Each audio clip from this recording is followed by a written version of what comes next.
ఎంతగా ప్రేమించిన ప్రభువా, మీ వాక్య భాగంలోనికి చేరిన మమ్మల్ని జ్ఞాపకం చేసుకోండి. మీ ఆత్మచేత నింపి చెప్పబడుతున్న ప్రతి మాట మా విశ్వాసాన్ని, మా ఆత్మీయతని కట్టుకునే భాగ్యాన్ని దయచేయమని యేసునామాన ప్రార్థన అడిగి వేడుకొనుచున్నాను ప్రభు తండ్రి. ఆమేన్. కూడి వచ్చిన నా ఆత్మీయ స్నేహితులకు యేసుక్రీస్తు ప్రభుల వారి శ్రేష్టమైన నామాను వందనములు చెల్లిస్తున్నాను.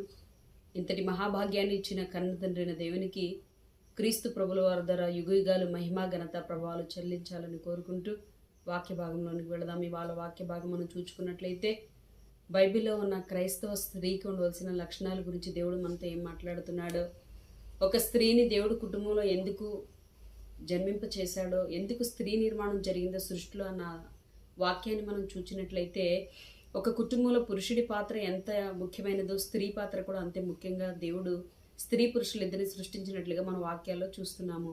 వాక్యంలో చూసినట్లయితే దేవుడు తన స్వరూపం